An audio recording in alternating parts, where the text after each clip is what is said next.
Welcome to this live stream here on Ivy Prosper's channel, where I tell stories from the diaspora, so Africa and the global African diaspora. Today, I just want to share with you that there have been some technical challenges with my Wi-Fi, and so that have been waiting to watch this live stream. Today, I'm going to be talking about why so many of the diaspora are coming to Ghana. Over the last year after year of more and more high profile people, more and more average people coming to Ghana and to other African countries. And we're seeing it more and more. And it seems like this year, with the start to Ghana for events, for activities, for political reasons, for vacation, whatever it may be, investments. There are so many people who are making the decision to come. I want to welcome everybody who's here today. My special guest is going to be Hayford, who is the man behind Webnation Africa. He has been doing so many stories, talking, whether it's the US, the UK, Canada. He's been talking to so many people who've made that decision to move to Ghana, or whether it's just to visit to Ghana or to do some kind of investments, business, connecting in Ghana. Let me know in the comments where you're watching from. Don't forget that if you want to get information about my book, some of you know I wrote the book, Your Essential Guide on Moving to Ghana. You can get that on Amazon. I will drop the link in the comments for those of you who may be interested in moving to Ghana. You can get that book. And also I have, you can support the channel through PayPal. I'll put that link in the comments as well. But before I continue, I will bring on board Hayford from Webnation Africa, who has taken the time out to join me today for this conversation about the diaspora, why the diaspora are moving to Ghana. And he is somebody who's had so many conversations with people over the last couple of years. And welcome to the show, Hayford. Introduce yourself, tell everybody. Oh, I see Abby here is saying that the connection isn't good. Oh, this is awful. It's a really, really unfortunate situation. Everybody, let me know before Hayford introduces himself. How is the network? I'm even on Vodafone Fiber is what I'm on right now, and I'm still having this connection issue. That's why I was late coming on, because of this connectivity challenge, and I'm hoping that it's getting better for those of you who are watching. I should probably check. Let me see with my phone and see if I can watch myself and see how it's looking. Maybe if I see a problem here, I could somehow rectify it. Let me know, is the connection getting any better? I know Abby is the one who said that the connection was bad. Thank you, Kwame, for joining from the UK. You are a loyal viewer. I appreciate you every time you join in. Thank you so much. Everybody who's joining. Abby says it looks better now. Thank you so much. I appreciate you for letting me know. Kwame, Yuck Skill, Jeffrey Khan, Ben Eden. I hope I said that correct. Thanks for joining. Noel Brown says he's in the USA. It's good, no problem. Thank you so much for letting us know. So as I said, today we're talking about why the diaspora are moving to Ghana. I have Webnation Africa. Hayford, please introduce yourself. Let us know about what you do, about your channel, how people can find you. So go right ahead. The floor is yours. Me on your YouTube channel. I muted. Sorry, I had you on mute. Let me unmute you. It's fine. Start again. I had you on mute by mistake. Start again. First of all, let me say thank you to you, Ivy Prosper, for inviting me to come on your YouTube channel for us to do this live together. I'm going to say a big thank you for bringing me out here. It means a lot to me, and also your audience. Hello, my name is Hayford. I'm a content creator. I'm a YouTuber, cinematographer, and recently I moved from China 2021 November to Ghana to tell a story. Interview diaspora, move into the content, understand why it's important for them moving down here. I've interviewed a lot of people on my YouTube channel, which is Webnation Africa. So after this live, you can go and check it out. And yeah, you can also feel free to hit me up. My email will be on the screen if anything. So yeah, thank you guys for joining us and enjoy the conversation.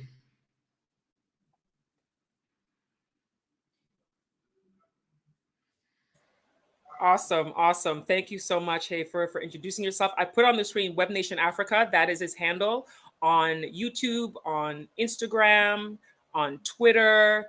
And you can also connect with him by email, which is webnationafrica@gmail.com.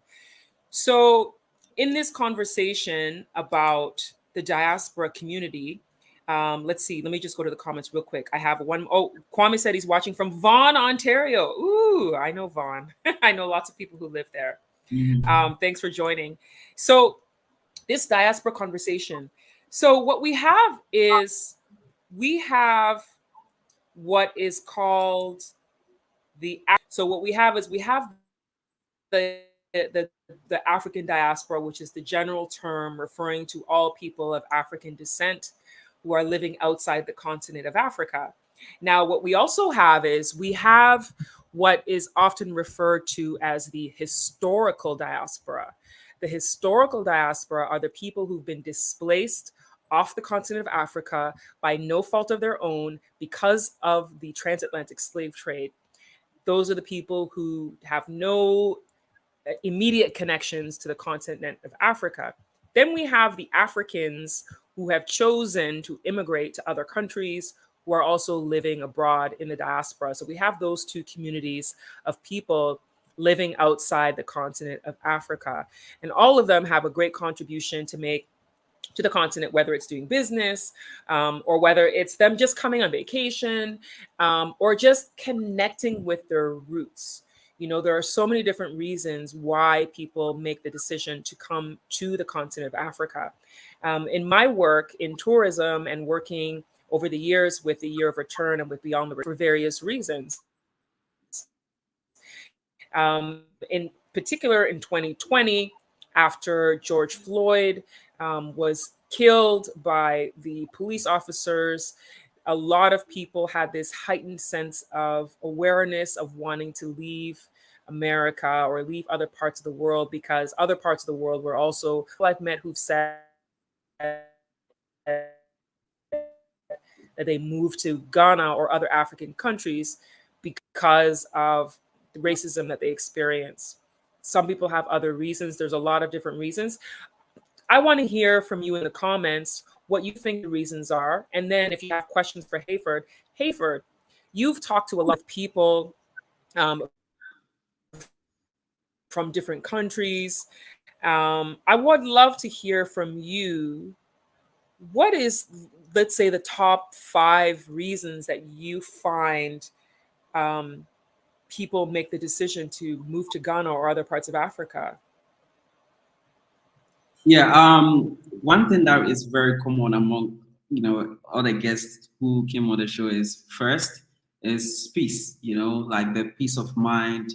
Knowing very well that they wouldn't have to worry about being in a car in traffic and being pulled over by the police and having to worry.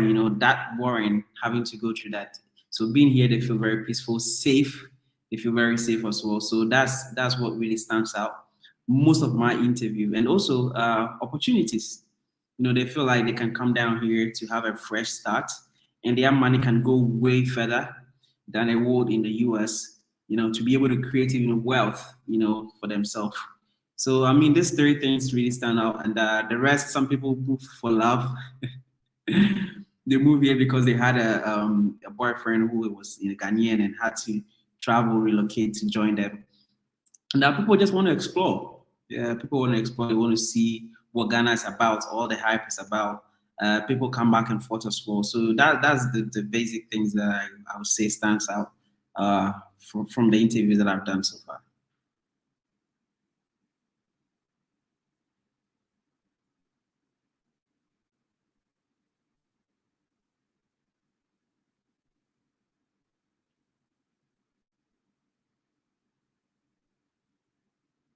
I can't hear you.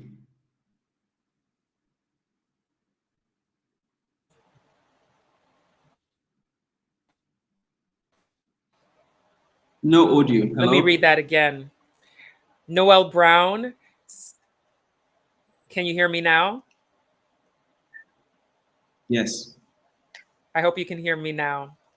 There's a bit of a delay. Okay, all right. So Noel Brown says, why the US racist cops? Number three, Africa gives us more freedoms. And number four, it's easy to start a business. Those are the reasons that Noel is giving to us. I'm curious to know if Noel has has has moved to Ghana or moved to another African country or is considering it. I would love to know. Yeah. Is saying, is teaching, motivating, and inspiring with Andrea. Says, hello, Ivy. I've been watching you, Wodamaya, Go Black to Africa, Africa Nation, and many more African channels. You all made me and my husband now wanting to move to Ghana from the USA. Thank you so much. I appreciate you watching and mentioning all those other channels. That I would love to know. I know that there's a lot of people who maybe they are at home, like this particular channel, Andrea, teaching, motivating, and inspiring with Andrea. They're watching and they're seeing, and they feel inspired, but they haven't yet made any final decision if they're actually going to move. What do you think is the thing that makes people make the decision to be like, okay, I'm going to do it?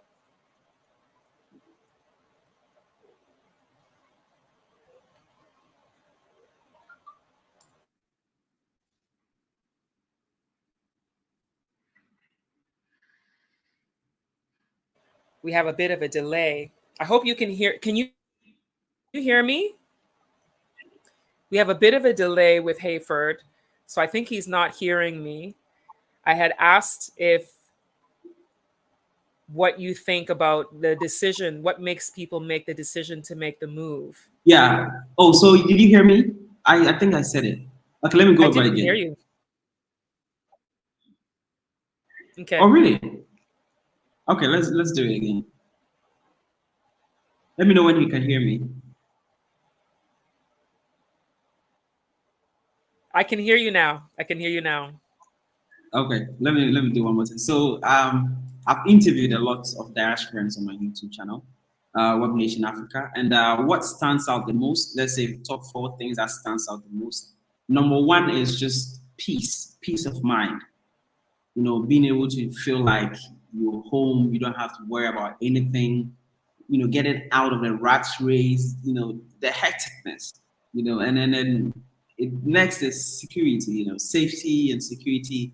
You know, you don't have to worry about, you know, getting shot while driving in traffic because you ran the stop sign, or you know, things like this. According to the police brutality that happened in the U.S. and other European countries. Thirdly, it's just, you know, people want to move back because of, you know, the promotions and the good things they've heard about Ghana, and also understanding that their US dollars and other European currencies can really go very far when you convert it into the Ghana city, and also to start a business, to, you know, profit, and to be able to create wealth that would last for generations. And the fourth is just people just want to explore. You know, someone heard about Africa for years and had never tried to, you know, step foot. But obviously now Africa is, you know, Ghana is everywhere on the media. So people want to really move down here to test the waters, see what it's all about. And that's why you did move back, according to, you know, the data I've had on my YouTube channel interviewing people so far. And I hope you heard this one. Hmm. Yes. Yes. You know, I did hear you say that the first time, but I had asked you a follow up question that I think was missed. I had who was saying that she and her husband have been watching, and now they want to move to Mm, Ghana. And I was saying, what do you think is the thing that makes it, what makes it click for someone to say, okay, I'm going to make the move? What do you think it takes for someone? Because people could be watching and watching and watching and they never come.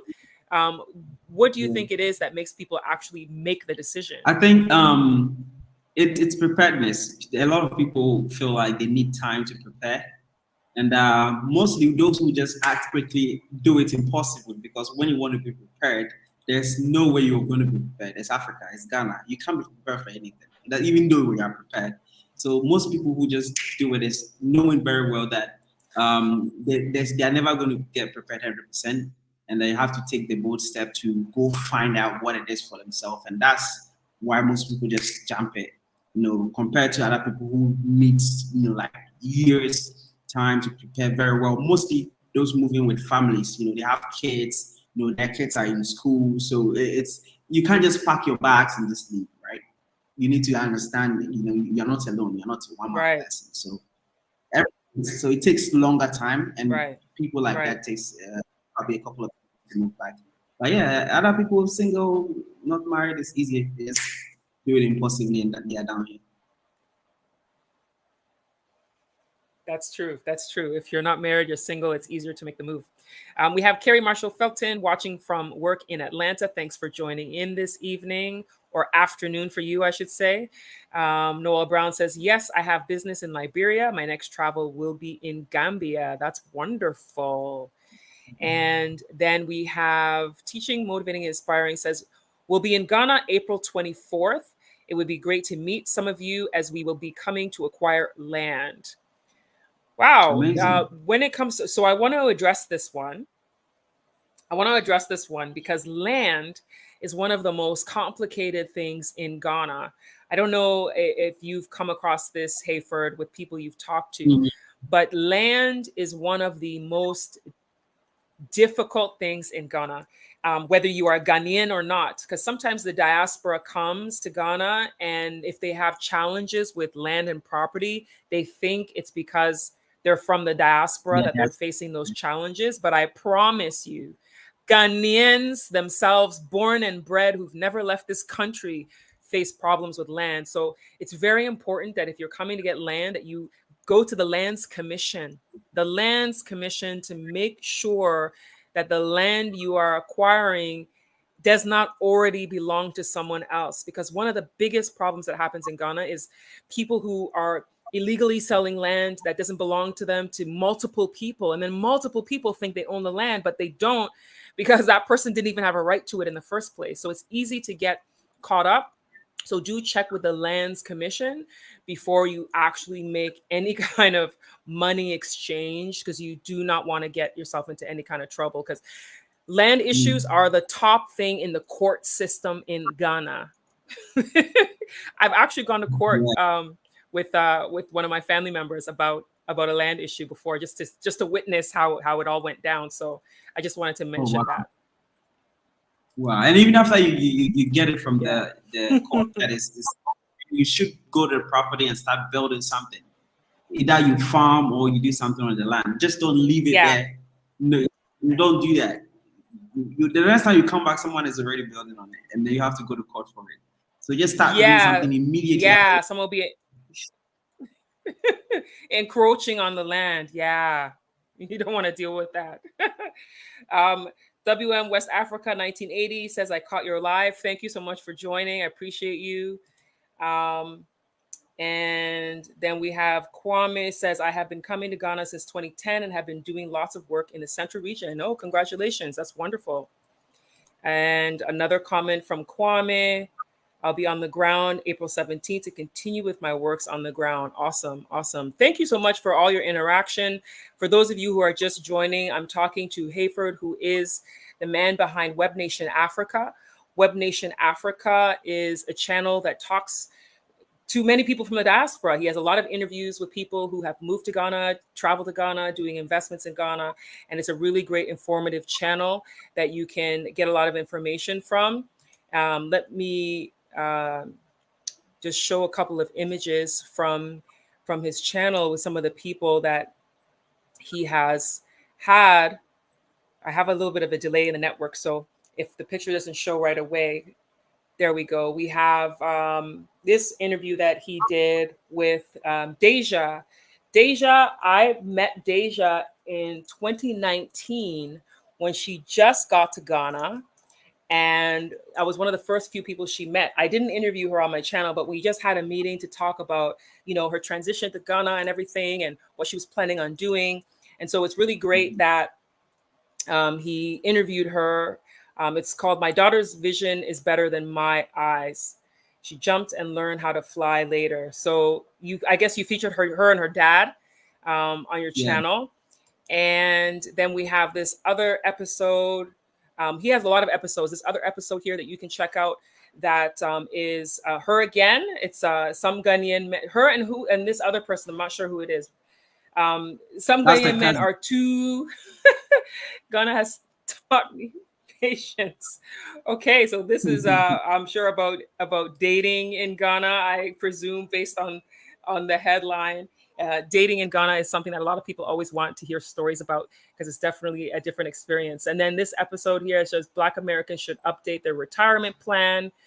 We want to bring 10,000 Black American families to Ghana. So that's just an example of some of the episodes that he has on his channel, talking to people from the diaspora. So I'm sure you've had some really interesting conversations and learning a lot from them and them learning from you at the same time. You can go follow his Yes. page at Webnation Africa, subscribe to his channel at Webnation Africa. Kwame says, as a Jamaican, Ghana feels like Ghana and a lot of the culture is similar. Yeah, Jamaica and Ghana have a lot of similarities. A lot of people has joined this live stream today. I appreciate you. If you're just joining, I'm speaking with Hayford from Webnation Africa, talking about why the diaspora are coming to Ghana. Noel Brown says, Black American people must understand that the West isn't their country. Why is it that the Muzankas, a lot of people from other countries are seeing the value in coming to Africa? What are your thoughts on that, Hayford? Repeat the question again. I didn't hear it. Broke up a little bit.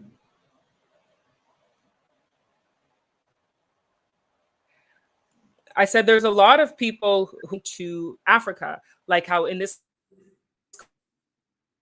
comment talks about the Chinese and the Indians coming to Africa. Like we see a lot of Chinese in Ghana doing business, people from other countries outside of the continent of Africa, people who are not of African descent. And so why is it that sometimes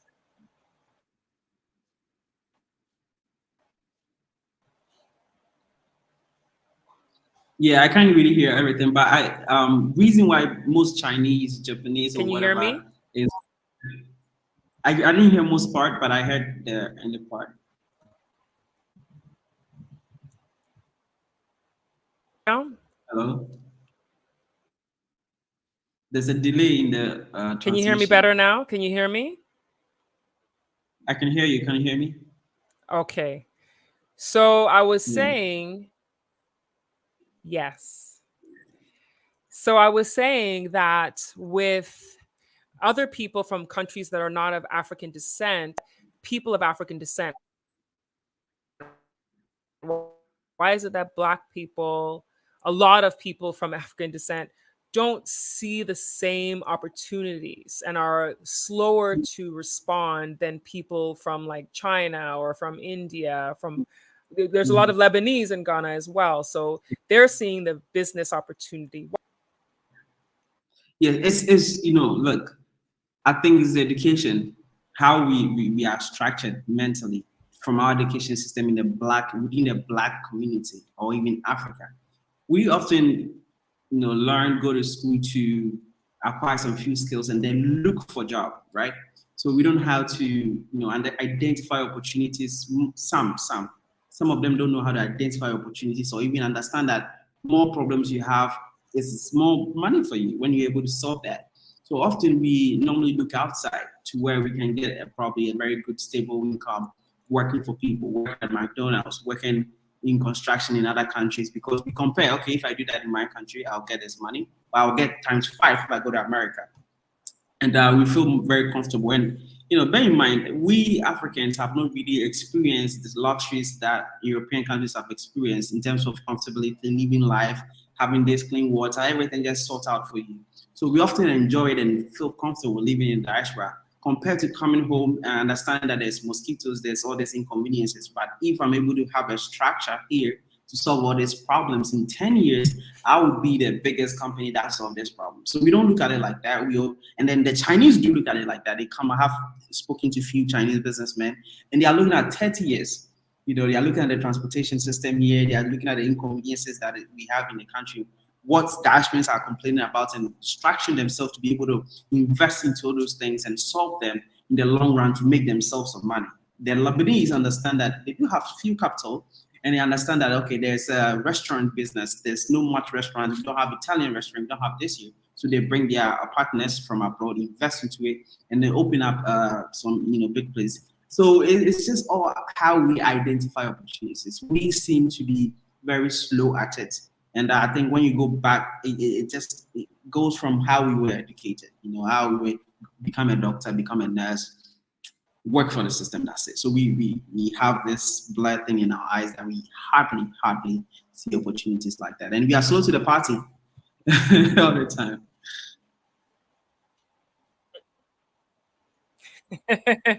Yeah, slow to the party, slow to the party. Kwame said they want to reconnect with what was stolen from them, as well as be part of Africa that works for all Africans. What are your thoughts? Can you repeat that again? I think, okay, no, I can see it on the screen. You're still not hearing me, huh? That's really challenging. I hope that everybody watching can hear me. Is it if a you comment can't hear me, do let me know you cannot hear me. That's very If it's a comment on the screen, I can reply to it.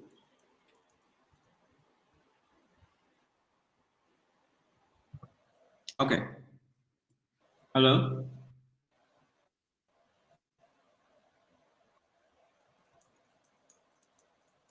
Yes, go ahead. Yes. So for what Kwame Olatunji said, right? I think that for many Africans who were stolen from Africa, they want to reconnect with what was stolen from them, as well as to be part of the Africa that works for Africans. Yes, there's the transatlantic slave trade do happen, and people relocated and found themselves in the Americas. Most people want to move back, right? But understand that there are structures in the US. There's some system like the credit system where you would have to borrow money to build your house, to take your children to schools, and then do all these few things, right? So life is comfortable for you. But then on the other hand, you are putting yourself in debt to the government. So you found yourself, you've seen that, okay, I'm an African, I came from the continent of Africa. Maybe specifically, you know that you're an Ashanti or you're coming to Ghana. Well, good, amazing, but you can't just leave, right? Because you have debts that you need to pay. You have so many things that is holding you back. So once you identify and you find who you are, you still can't move.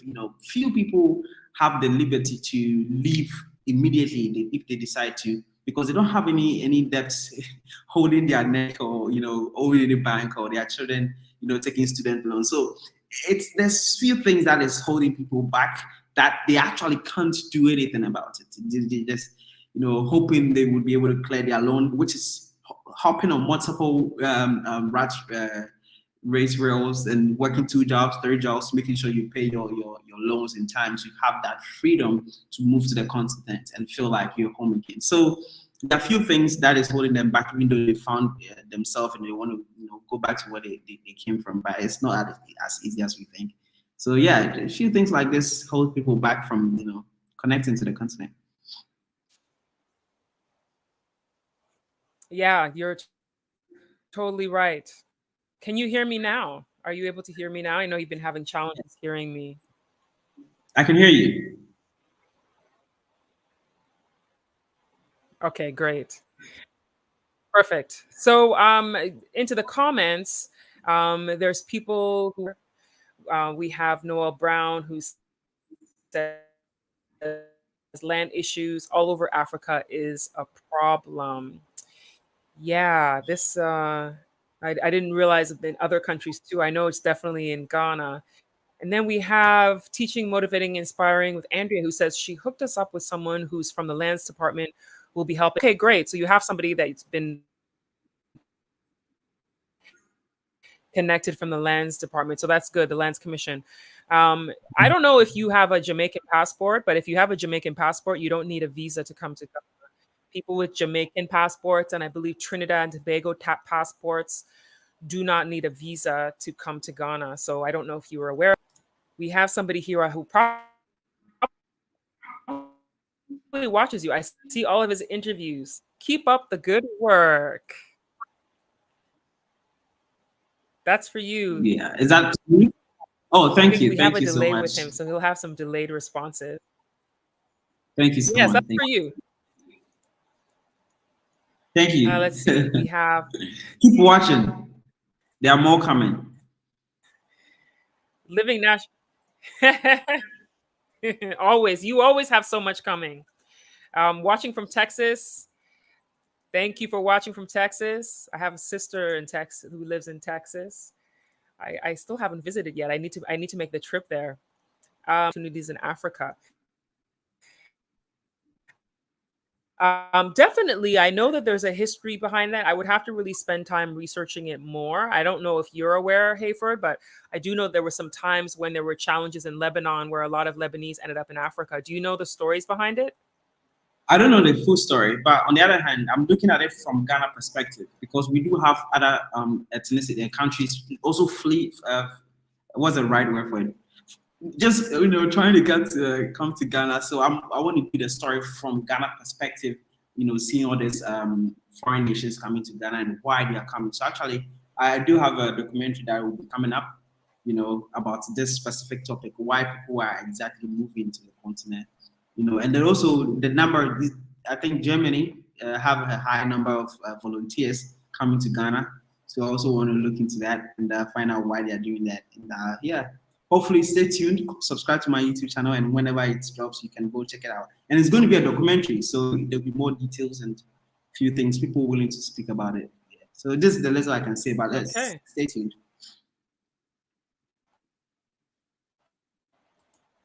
Okay, all right. So if you're just joining in, I am talking to Hayford from Webnation Africa. You can go and check out his YouTube channel, which is Webnation Africa, and subscribe. He has a lot of interviews that he had a lot of interaction with them and a lot of interesting conversations that he has on his channel. So feel free to subscribe to his channel, Webnation Africa. If you need to reach out to him or you want to recommend somebody that you want him to interview, you can email webnationafrica@gmail.com. And back to the comments, interacting. I really appreciate all of you for jumping on to this live stream here, and so that we can have a lot of great conversations and talking about why the diaspora are coming to Ghana. Most recently, why this topic has become so hot too is most recently there's been Chance the Rapper and Vic Mensa did the Black Star Line Festival. There were a lot of people who came, especially it seemed like we were like in Chicago. There were so many people who came from Chicago to support them in the Black Star Line Festival. And, since then, we've seen a lot of high profile celebrities and everything continue to come to Ghana. And then we saw Idris Elba recently saying he wants to build a film studio in Ghana and in Tanzania. He also wants to. And then with the Vice President of the United States, Kamala Harris, coming, there were a lot of Black celebrities that came to Ghana over the last few weeks. And then we had Shirley Ralph, who came to Ghana. She didn't come because of Kamala Harris. She was already coming on her own for vacation, and then it happened to coincide with the timing of when Kamala Harris came. So it's just really cool to see all these interesting people coming and connecting with people, connecting with creative communities, doing business and those kinds of things. I know that there's a lot of controversy surrounding Kamala Harris being in Ghana because there's a lot of Americans who've made their thoughts known about her, whether positive or negative. So Jose Long says, thank you for joining, Jose, by the way. You're one of the regular followers of mine for the last few years. I appreciate you. He says the walls of misinformation are coming down. People of African descent are feeling the connection to the home of their ancestors. Eden can't be hidden forever. Thank you for your comment. And then we have, I'll have some delays as I'm reading these because the network has been a little bit slow. I hope the network isn't bad on your end when you're watching. Noel Brown says, yes, education is one thing, but as a Black race, we cannot keep running away to others' country to work. This is a comment that hits what you were talking about, Hafer, that you've got a documentary coming out, talk short videos on my channel last year, where I talked to an Uber driver about why Ghanaians want to leave. Meanwhile, the diaspora are coming to Ghana. And then I talked to a businessman who also talked about, why Ghanaians want to leave. And meanwhile, the diaspora are coming. What are your thoughts on that? I know you don't want to reveal too much because of your documentary coming out, but are running away to go to other countries. Yeah, I'll share two things, right? So I interviewed a gentleman who, in his early life, he finished high school. He convinced all his family members to sell their property, gather resources, funds, and to help him leave the country, to study abroad, right? And then after he finished education, he decided not to come back, but rather keep staying abroad to work because, well, the education he acquired and the certificate he acquired, if he brings it back to the country, he would be working probably, example, for 1,000 cedis, right, a month, even though he has a degree. And the same certificate, he can work within that country he finished education. Remind you, there's loans that he took that he had to pay back to the family. So even though he would move back to help the community here, he wouldn't do that because he can't pay his loan. So he ended up staying in the country and working and working and working. Now I asked him, listen, why don't you, maybe you're overlooking some things here in Ghana, opportunities and stuff like that. It's like this, I see opportunities, but I'm the layman. I do not have what it takes to be able to solve this problem or invest into these opportunities. None of my family members are in the position to even support me to do that, right? Now, when you look on the other side, we do have exchange rates. Someone coming from the United States, even if the person is receiving a minimum wage of, for example, $30,000 a year, that person can leave the US and come to Ghana and then invest $30,000. Let's say he worked for 5 years and he have savings of, for example, $50,000. He can move here to Ghana and invest in something very lucrative, calculated, and then promise you in 5 years, 10 years, that person will be able to create wealth. But on the other hand, here in Ghana, minimum wage is about 400, 500 Ghana cedis.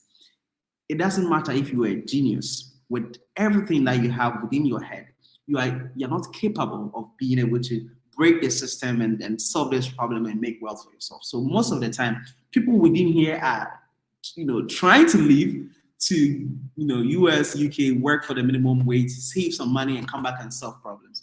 And the other hand, people in the diaspora are ready and they do have the capital to solve the problems that are happening on the continent. So there's this crisscross happening. And I've already told you everything. You should watch out because I'm very passionate about it. The documentary will explain more. But this is basically what is happening. And, we want to be able to represent the details, of their stories, more out there, put that out there for you to understand when you are watching someone's life, understand why they would want to leave the country.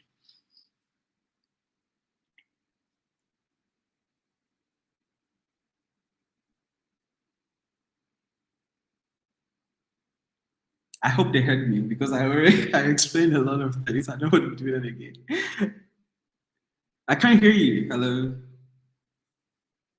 Bad connection.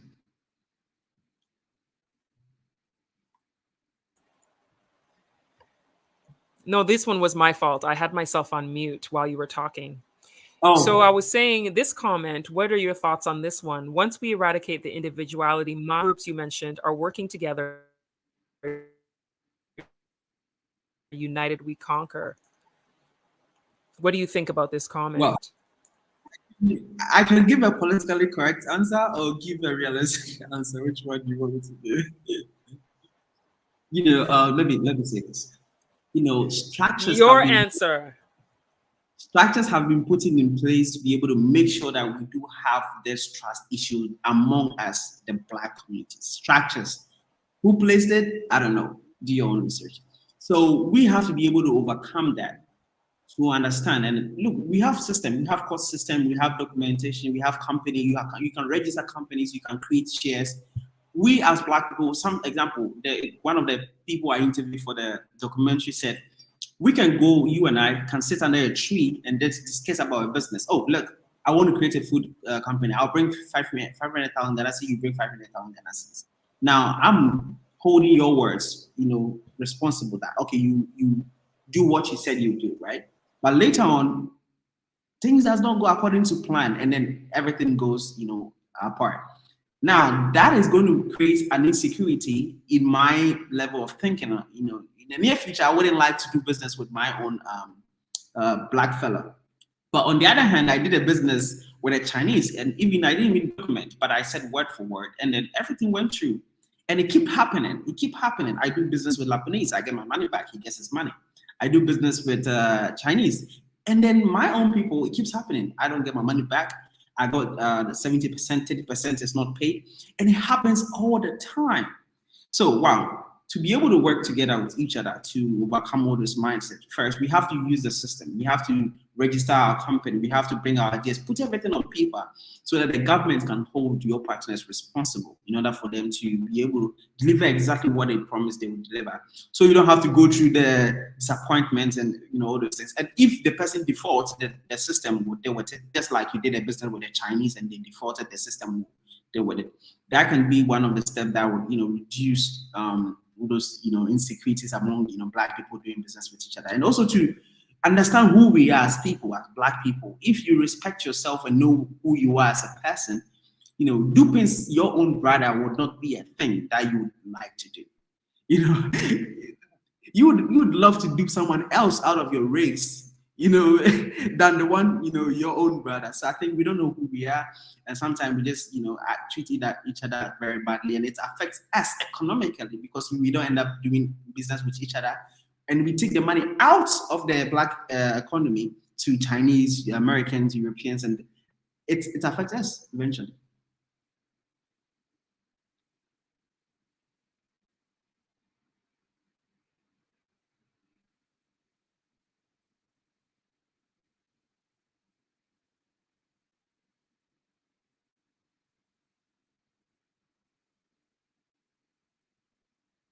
No audio.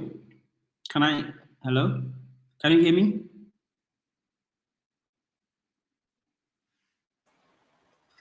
Yes, I can hear you. This was, you know what? This is my fault. Or clear when you're speaking, and then I'm It's okay.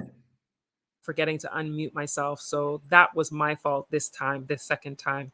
So I was saying that it's unfortunate. Like you've said some things that are really, really key that I've heard before. I've heard people say they don't trust their brother. They rather Africa. I've heard it, but I've heard it when, you know, when I lived in Canada. I've heard people say that they don't trust. Some people say they don't trust their Caribbean brothers and sisters or whatever it may be. They'll be like, "Oh, we can't work with Black people," and it's unfortunate when I hear those kinds of things because we should be able to work together to be able to come together for when the growth and the success will actually happen. You know. I mean, we're seeing it now as people are coming to the continent and working with people. Because I know people who've come and they've they've hired artisans to create products that they're now selling abroad. And what's happening is those artists, but now they've partnered with an African American, and they're getting regular business, and their business is growing. They're able to feed their families, send their kids to school, and so on and so on. So it's a great mutual partnership. So hopefully we see more and more of that happening. Yeah. So let's go to the comments again. Noel says, I start a business in Africa with less than 5,000 US dollars. Black African people must stop being held back by fears. yeah, if you're coming from the US or another country and you have $5,000, 5,000 pounds, 5,000 euros, it definitely goes a lot further on the continent than it does, invest into the economy there and help people with getting jobs. So yeah, definitely it takes you less to start a business um, in countries like Ghana than if you were in the US. But one thing I have to note is that in Ghana, and I can't speak for other countries, but in Ghana, when you're starting and that minimum requirement is pretty high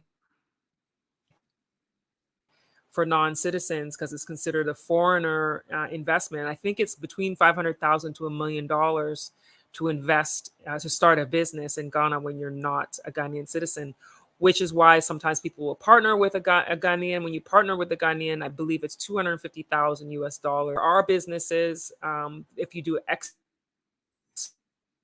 exporting, you don't need to have that amount of money to do an export business, because basically it means you have a business registered in another country and you're coming to export products to another country. Like I know somebody who does that now, exporting, textiles, and so it depends on what you're doing. So it's worth investigating with the Ghana Investment Promotion Center or with the Ghana Export Promotion Authority to find out exactly what it is that you need to do if you're starting a business in Ghana. Let's go to the next comment. We have a guest speaker here today. Thank you. Thank you so much for those of you who've joined. Just a reminder that if you're joining right now, I'm speaking with Hayford from Webnation Africa. Webnation Africa is a YouTube channel that shares stories about people in Africa, primarily the diaspora community. He does a lot of interviews with people, questions when he's talking to people, and gets a lot of dialogue and interesting conversation. He had a video that was trending, that was about, what was it, a woman in the relationship thing. What did she say? Please remind me. She said something that was trending all over Ghana. Men are the most stingy men she has ever come across. She said what again? Ghanaian men are the most stingy men she has ever come across. Which most Ghanaians were like, no, we don't Yeah, like. she said Ghanaian men are the most stingy men that she's come across. Yeah, but obviously, that's her opinion, right? So, What do you guys think? You think Ghanaian men are stingy if you're a Ghanaian? I have Kofi here who's making a comment, which I think is from back when I mentioned that Jamaican passports and Trinidadian passports don't need a visa. I think that question is back to that. What about American passport? Americans need a visa to come to Ghana. You need a visa.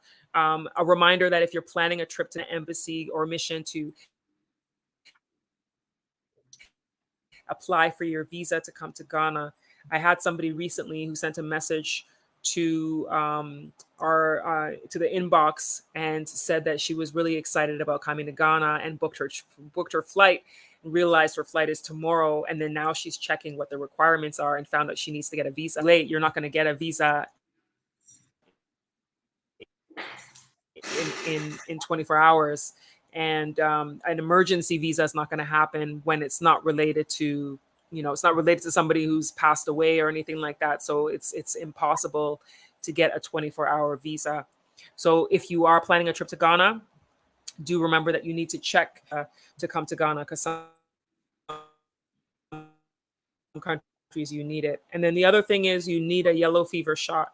Yellow fever is mandatory when coming to Ghana, unless you have some kind of medical certificate, I believe, but it is mandatory to come to Ghana. And back to the comments, we have much love, and Kofi is watching from Pennsylvania. Thank you so much. I have someone here who's asking about the Jamaican passport. Let's see the comment to show up. Our Jamaican passport has expired and they would not be ready for our trip, but we will be bringing them to show at the border with our US passport. Okay, it's good to try. Next comment, Godfrey says, good evening. Good evening, Godfrey. Thank you for joining this live stream with me and Webnation Africa on all the things we're talking about here when it comes to why are so many diaspora coming to Ghana. Now, Ghana has historically been known as a snowballing since the first president, Kwame Nkrumah. He actually went to university in the United States. He went to a historically Black college. And in being in the US, he saw the way things were, and he was very passionate about the whole concept of Pan-Africanism and bridging the gap, kicking off the whole concept of Pan flourish and grow and grow and grow. Allison Moore says, keep focused. I've been here for 6 months, purchased land from Asasi Real Estate, no issues. Asasi Real Estate, that's my boy. Yes, he is legit. He has, all the land he's gotten is really vetted. The land that he's selling is he's very focused on helping the diaspora with getting land. Glad to hear that you did business with him, because he's a good guy, good people. The next comment is from Twana, watching from Central Pennsylvania. Thank you for watching. This one is for you, Hayford. All praises to Web Nation and Web Nation Africa.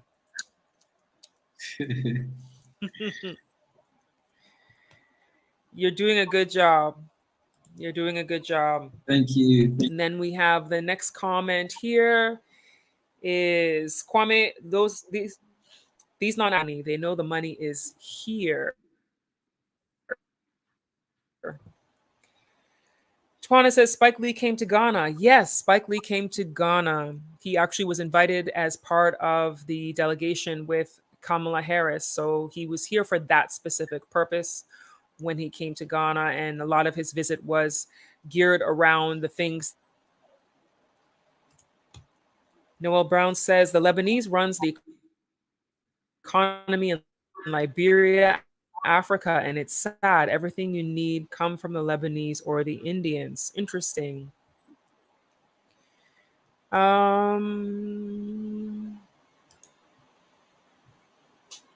What can we expect from your next episode, Web Nation Africa? I did an interview with a father and son. They decided to move back to Ghana probably 2015 to establish a manufacturing company here to manufacture T-shirts like what I'm wearing from scratch, so that you don't have to import and all those things. So yeah, I interviewed them. It's going to come out very soon, probably in the next 2 weeks. I also interviewed an African American who was made chief of tourism in the MENA. That you to also check it out. And by the end of this month, there will be a documentary coming out that is going to talk about. Oh, is that my friend? Is that my friend? Yes. You said the one who's, is that my friend? Yes. So his name is a little bit hard to pronounce, but it's Rashad. The second name is a little difficult. So Rashad. Tafari. Oh, so it's someone else. It's someone else then. Okay. No. Rashad. So yes, it would come out probably next week. And by the end of the week, there's a documentary coming out about gentrification. So they should watch it out. They watch out.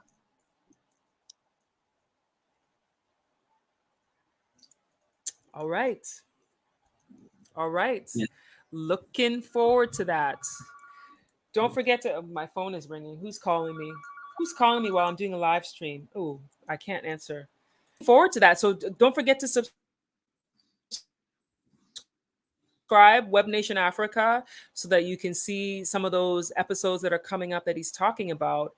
It is definitely going to be interesting. So I'll look out for that too. Let's head back to the comments. This is a really, really engaging comment section today. I really appreciate all of your comments here. Let's see. I have somebody here who's saying that they watch your channel. I have been watching Webnation videos. That's wonderful. Always great to see. Thank Always you for great to watching. see.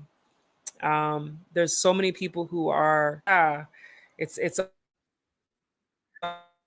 always great to see and to know that people are watching you. Ivy Prosper, I was telling them on Pan Africa TV that you're live here. Oh, thank you so much. Thank you. I appreciate you, Kofi. I appreciate you. Um, Everyone who's been on here. Shout out to Wode Maya and Kevin Taylor. Shout out. I have another comment here from Twana saying, yes, my check got cut off 941 to 0 because I was forced to move out of my grandparents' property. I'm wondering, is this for us or is this a conversation you're having with someone in the comments? Sometimes people are having conversations in the Yeah. comments. Yeah, sometimes people are having conversation. Context was because it could have been conversation with someone else. What are the difference between Black Africans and African Americans? Black Hmm. Africans and African Americans. Black. What are the differences? Well, what would you say, Hayford? There's no difference. Okay, wait. Based on the structures, words for words. African Americans are mostly seen as the Africans who were stolen from the continent and was placed in the Americas and have no direct route, like you explained earlier on, to the continent. But Black Africans are the West Africans, East Africans, and other non Arab countries in Africa who probably living on the continent or living in the diaspora. So that's what, when you say that, that's what that comes to mind. But if you do have a different explanation, tell us about it. Mm-hmm. Americans is the term that's used, um, like you said, to describe people who are of African descent, the people who are descendants of the transatlantic slave trade living in America. There are some people who will dispute that. But yeah, so that's what I think of when I think of African American and the continent of Africa, because you have people from nations like you find in Egypt and in Morocco and Algeria, where there are Africans who are not Black Africans. So people often use the word Black Africans to describe Africans who are Black. Indeed. That's how I would see it. Yeah, Mm. Mm. that's how I see it. I agree For with over you. an hour now. China used to be like Africa until it started manufacturing everything under the sun and export items, not cheap natural resources. Yeah, China was very strategic in what they did, because China in the 1980s is not the same as China now. Like, it took them 40 years old, and people are really seeing it, because people don't talk about this, but like almost every country is indebted to China. The United States is in debt to China, trillions of dollars, but nobody talks about that. They always just talk about Africa being in debt to China, but the United States is in debt. Pay up, America would be like effed up. So They let's pay. not forget that they also owe money to China too. So say that again. America will go bankrupt if they pay their loan to China. The line broke up. Yes, and people don't talk about that. They don't talk about that. But then the other thing too is America will just print more money when they need more money. That's what they do. Am I wrong? And If I'm wrong, correct me if I'm wrong. Americans in the comments, am I wrong? When America needs money, they print more money. Am I wrong? Tell me in the comments if I will admit being wrong if I am. So, yeah. I love some of these comments in the comment section here. We have Twana's been very engaging today. Poor folks and families must pull together to build successful communities. That doing that, building communities. and that's what helps to make them become hugely successful. Greetings from Cape Town, South Africa. Could you advise any nice, inexpensive locations to spend 1 month in Ghana with a good vibe and people? Inexpensive means leaving great. Sorry. Inexpensive means leaving Greater Accra. But what I will say is, if you're staying for a month, you're best to look at Airbnb. Don't look at hotels, because hotels will be extremely expensive. Ghana hotels are one of the most expensive in Africa. Taxes being high, they transfer that into the price and it goes on to the consumer. So a lot of people complain about prices of hotels in Ghana being extremely high and not getting the value for what you're paying. So like some hotels are just as like it's just as expensive as going to New York City, going to Paris, London. That the hotels in you go outside of Accra and it's a little bit less, but then you also get less quality in the amenities that you are receiving in a lot of the places. So I would say if you're staying for a month, I mean, you can look for a place that's like in East Legon or something. Like cantonments will be extremely expensive. Airport area can be expensive as well. Also, like the places that are outside of the core of the city a little bit are the ones that are going to be less. So like, um, but that being said, I know people who have found inexpensive places in the core of the city. Like I know people who've gotten places in Laboni, in Jolu. Like there's places that people have been able to get a good deal when they look on Airbnb. Like Airbnb is where you're going to find.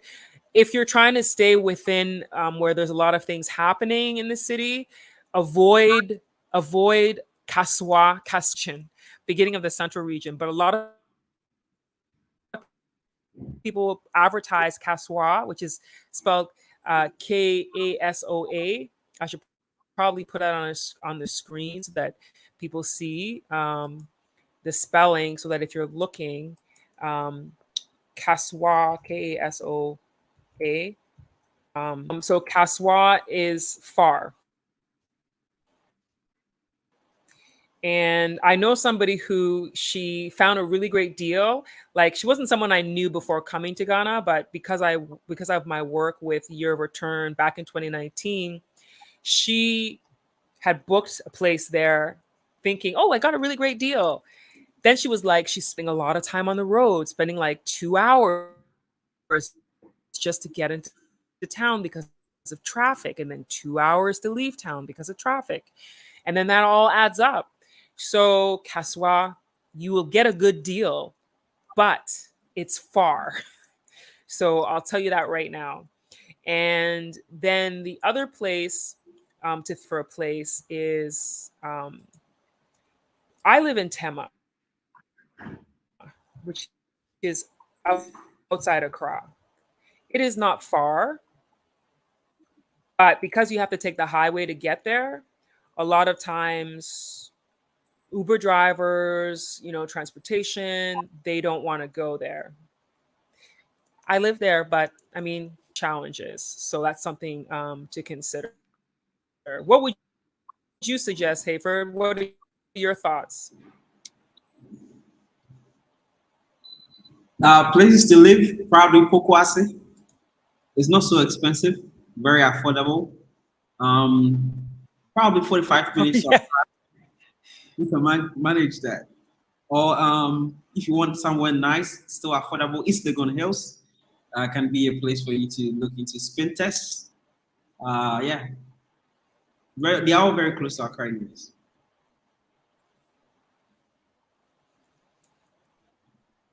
Hmm. But Pokwase is another place that you'll have challenge with transportation when you don't live here. Hire a driver to drive you around.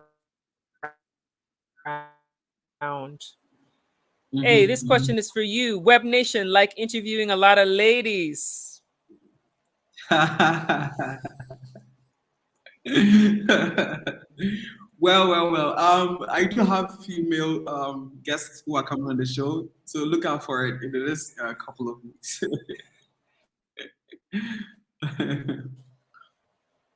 Another one for you. How many wives are Webnation planning on having?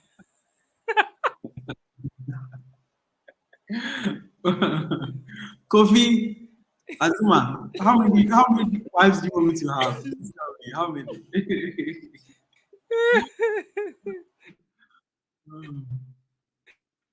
Oh, yeah. What am Oh I my using? goodness, it's so funny. Oh my goodness. After womanizer, stop that. Guys, I'm not a womanizer, please. I'm single, mingle. I'm just, I'm in my own small.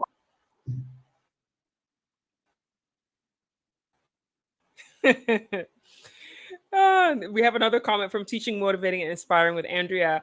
One thing I would say to those who wants to move to you from USA to any other country, you have to divorce the whole USA expectation and many other things that are not aligned with your budget. What do you have to say about that based on conversations you've had with people? Hayford? Yeah, a lot of people move back expecting America in Ghana. Now they run out away from the frustration that the system has built in America, right? Which comes with a lot of structures. Everything is structured. Every little pin is structured. There's governments everywhere. There's everything is legislated. How the right word for it? Now, when you escape down, you come to Africa. Everything is fresh. There's no tight structures here. There's free will. There's a lot of liberty here compared to America. But then they see that changes and they find that to be an inconvenience on their side, and they crave for what they had in the Americas to be done here, which is basically going back to what you left. So they find it very hard to kind of unlearn everything they've learned in America and then learn something new in Africa. So I've met people who got frustrated that made them go back to where they came from. They were not able to learn the new norms, adjust, adapt to the system here in Ghana. So they left.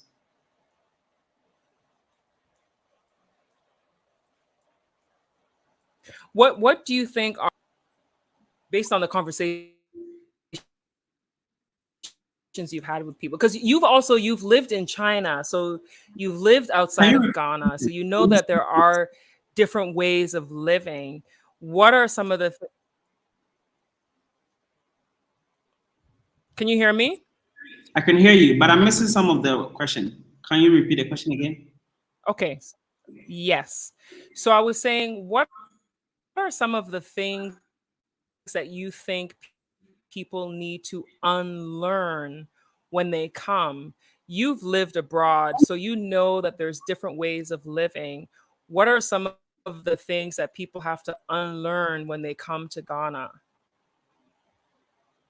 Well, I think there's a fast-paced thing that is happening in the West a lot, and it comes with depression and anxiety. When we move to the continent, we expect everything to be that quick. Good, it's good for economic growth, it's good for our development, but also there's a lot of pressure. And for you to be able to fit in and adapt and succeed with everything that you want to do on the continent, it is very important to understand the pace at which Ghana is going, right? And then, mind you, this pace is not going to change in 10 years. Probably 15 years, sure, right? But in 10 years, imagine if you don't adjust yourself to this pace, you are going to be frustrated for 10 years. Understand how the pace, goes here, adapt yourself to it. And sure, you still have that mindset of, getting to the point, waking up every day and getting your things done. But yes, don't expect it to be done within 24 hours like it is, or order food like from Amazon or whatever that there's a shipping company or the food companies. It will not arrive the same time you expect to arrive in the US. Understand that would make you feel way better. Even dealing with governments, you need some documents to be filled. If it's America, it takes you 3 days. Add probably 5-10 days to it. That would help you to really fit in and then settle in quite nicely, and also to know how to communicate. Most of the Americans and other Europeans speak very fast. And then in Ghana, when you speak to someone very fast, demanding or even telling them to do something, they think it's rude. It's very rude, and they think you're commanding them. So often, you will not get a very friendly reply when you're doing business with them. So understand your tonation, understand it's a different culture, different environment. So watch how you speak with them. Even though you might mean the best thing for them ever, you are happy for them to work with them, but they might get you very wrong. They might not show you in front of you, but they definitely wouldn't like it. And business with such people would be probably not as you expect after that day. There's few things that you have to watch out, man. Inconveniences, there's shower problems, ACG problems, all those things. Understand that one day you'll be the shower, and then the water company will cut the water, and then you have to go fetch and use the pill. Understand that ECG will show you pepper. It could be that we are doing this interview and the light can go away. Please be open with it. This shows you that, listen, there's a bright future in Africa. If you are able to solve any of this problem, your future, you're going to get more money from solving this. So understand there are so many problems here in Africa, and you moving here are one of the people to solve it.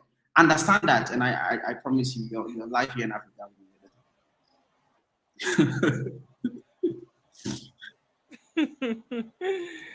Oh my goodness. It's funny you mentioned the shower thing, and the light can go off at any time.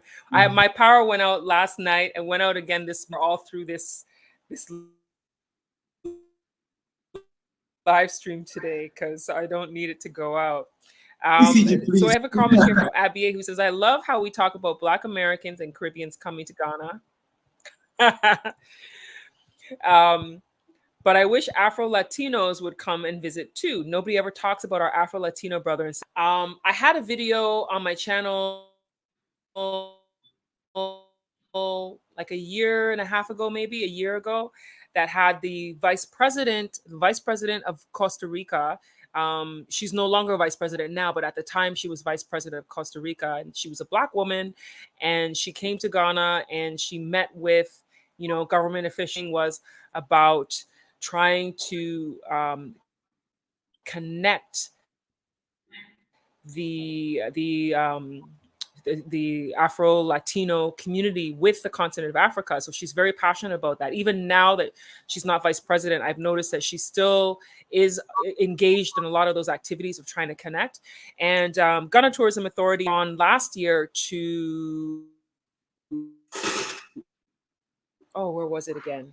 I think it was Panama. They went to Latina diaspora. So it's like the small steps are being taken. And then during 2019, I was so impressed with people who came from Suriname. And I was like, wow, it just warmed my heart. Like the people there was groups of people who came from Suriname in South America, and some of them live in the Netherlands, and in-person introduction to some of the people who were interested in coming to Africa from South American communities. One of the challenges with South America too is there are some people who, from what I've heard, don't always acknowledge the connection with Africa. From what I've heard from huge Afro-Colombian community. And so it's a matter of finding ways to connect with them too. So I'm really glad that you brought this up, because this is also very, very important when it comes to the connection of people in South America, because the largest number of Black people taken from Africa actually ended up in Brazil, in most talk. But it actually, most of them went to Brazil. And I met somebody in a taxi driver I had, and I lost his card and I was so upset.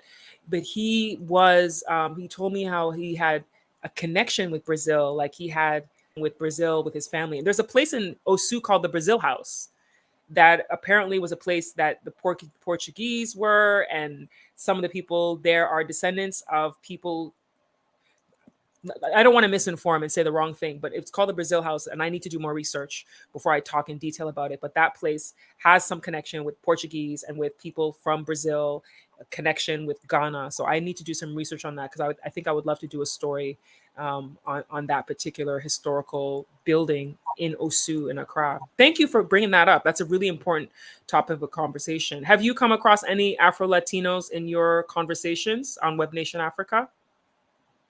I'm not sure the countries within the Afro, what is Afro words? Caribbean? Afro-Latino. So like South American, like Argentina, Colombia, Brazil, Suriname, Chile, like those South American countries. No, no, no. Okay. Yes. Yeah. You have in the future to visit like Brazil to do a documentary about how there's more Africans or Black Africans living in Brazil than the rest of the diaspora. But it's nowhere close right now. But in the near future, sure, it's something that you should expect to see on my channel. Let's see. In the comments, Noel says, Vice President Harris did lots of blacks in California wrong. She locked up many blacks people for weed. Today, weed are being sold by white people for profits. I've heard a lot of people talking about this conversation, that people said that she was a prosecutor and apparently was quite harsh, and a lot of people in the Black community ended up being charged and incarcerated based on some of her prosecutions, is what I've heard. That's something that a lot of people bring up when it comes to her, that people are not happy about, with her being in the position that she is in. Twana says, if only the rich and educated blacks come to Ghana, it's a shame because some do not have a Pan-African heart. Thank you for that comment. What do you think?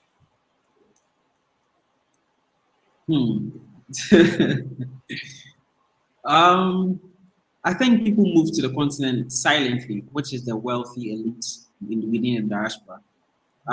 They will not really kind of public what they are doing here, but most people they are already here, if not in Ghana, South Africa, and investing heavily.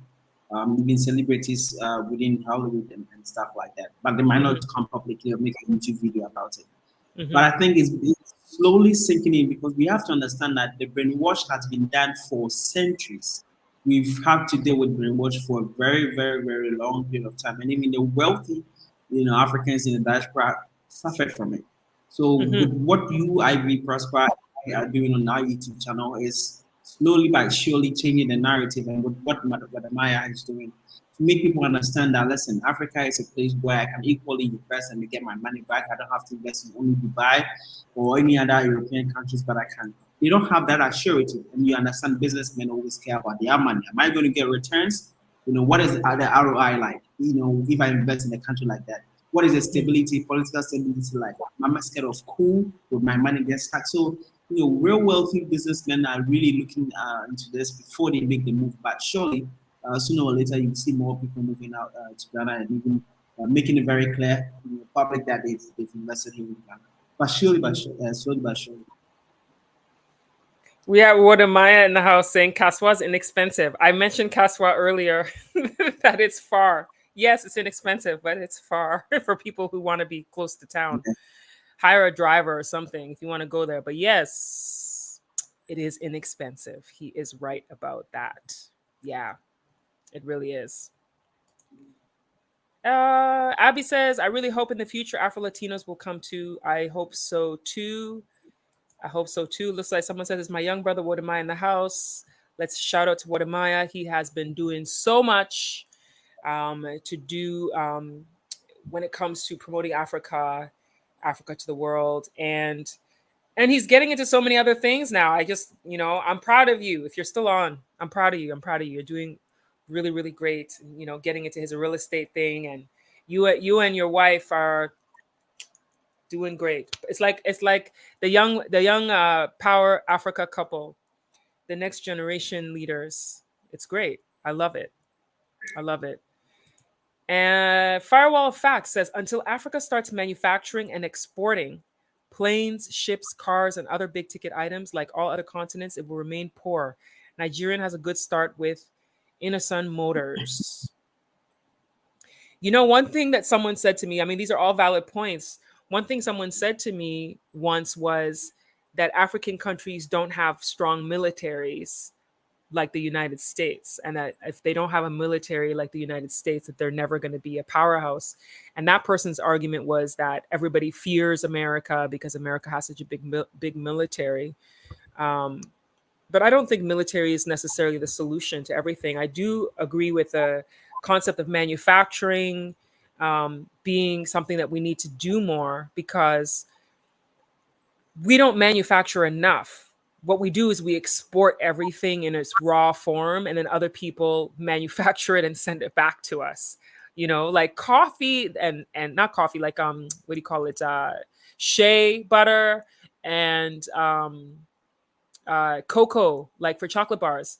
You know, like why are we paying, like a Snickers bar will come back and it's like double the price, and it's like the cocoa that came from this continent that helped to make it. You know, and not that I'm singling out Snickers, I'm just calling out that name as an example, that these brand names come, get the stuff, process it, and bring it back to us, and then charge for like double prices, when we should really be doing more manufacturing and processing right here on the continent. Your thoughts? Yeah, I think we production is what we have to do. You know, it's slow, but we get there. As I said, there's a lot of monopoly when you know how this system works. You know, there's a lot of monopoly where sometimes the governments here in Africa want to produce some of these things, but do not even have the right to produce. Like example, I don't know if I'm allowed to say this. Like when COVID got here, most African countries wanted to produce COVID vaccines here in Africa, but because some company somewhere owns the copyrights, the whatever, we're not allowed to do that, and then we'll be penalized if we do so.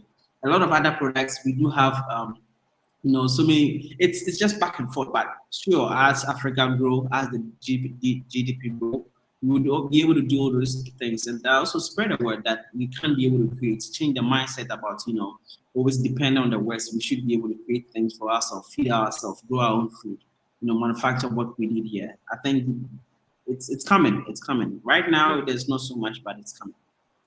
It's definitely coming. I'm sorry if I'm laughing right now. I'm just catching up with some of the comments. What Maya said, that you're a part-time womanizer. Don't mind what I'm saying. He's just being silly. Behave himself. It's a very good friend. We go way back. So please, guys, he's joking. He's joking. Take him seriously, okay? Oh my goodness. Thank you, Wadi, for making me laugh like that today. Yeah, okay. Yeah, these two guys, they go back. They're friends. So yeah, you just too much, man. I'm on a live video. I'm single. I'm not looking for any girlfriend, please. Oh my goodness. Oh my goodness. So back to the question we had earlier of someone asking about places to stay. Fred mentions Oyibi, Shy Hills, Dodowa has one of the best weather aside of being less expensive to live. So you know what? If you don't mind being outside of Accra, then yes, these are great places to go. You get fresh air, you great environment, you get lots of space, but it won't be close to the center of the city. If you're not looking for being close to the center of the city, it's cool.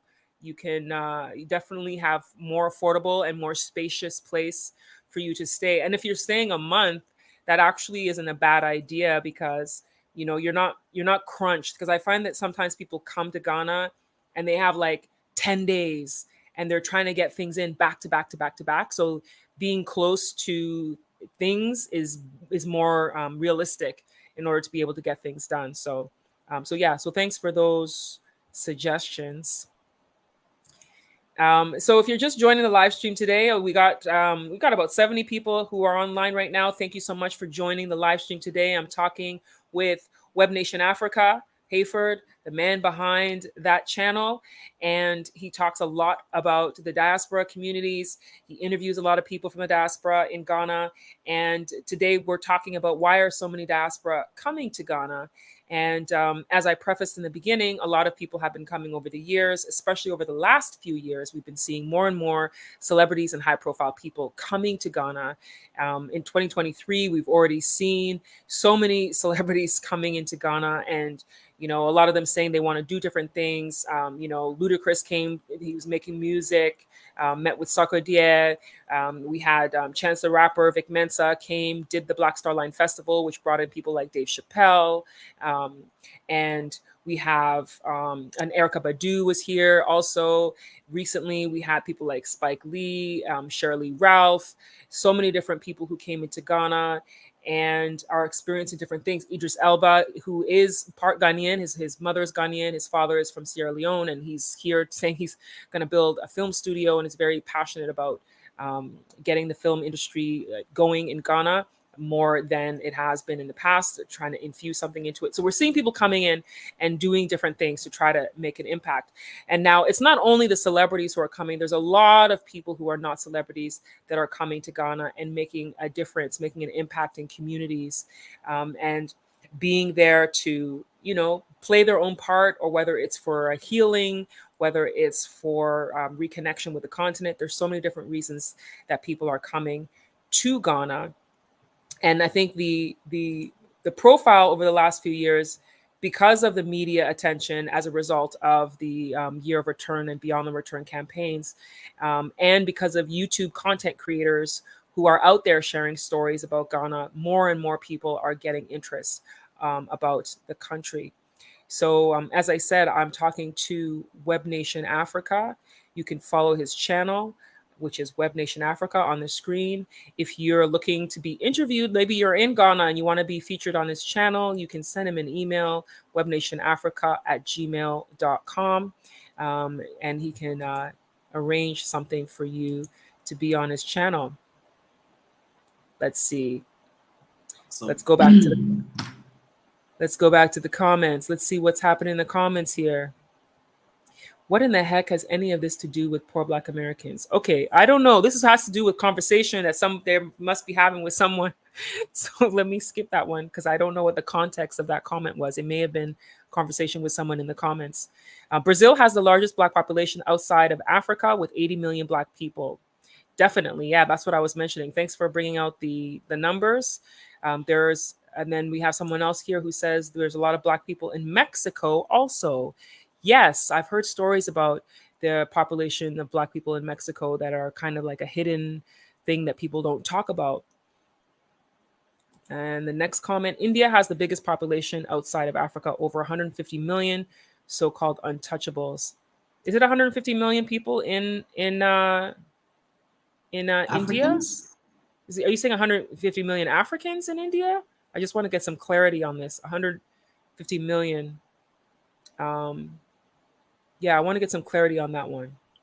Please clarify. Please clarify. The Afro-Latino community are a lost group. The majority don't really associate themselves with the continent. That's what Kwesi has said. And I've heard this too, particularly from some of the countries where I've heard stories of the Black community being almost completely wiped out in some of the South American countries, or being relegated to communities where they don't have access to anything and they have substandard living conditions and stuff like that. Jamaica and Brazil had the most African slaves. There are a lot of Blacks, even in America, that deny their African ancestry. Malcolm X talked about those types of people in 1964. This is true. This is true. You want to talk about it? Yeah, you want to talk about it? Go ahead. Go ahead. You want to talk about it? Oh, no. I thought you had something you wanted to add. I had people come to me, and even in my DMs on Instagram, because we had a conversation with one of my guests, Dan, who moved from Canada to Ghana to, with his family. So 2 kids and wife, and he's doing DJ. And I spoke to him about this conversation of Black, the word Black, being Black, and believed in that all Africans or all someone who looked like me came from the continent. And that people reach out to me like, listen, we are black just like you, but we are not Africans, and we are indigenous to the land of Americas and so on. And I find that very interesting, very, very interesting, because I don't know why people would disown Africa, knowing very well you look just like me, and every black person came from Africa. So I never understood that. I still doing more research. I had someone who explained the word black to me, that had also a very controversial comments to it.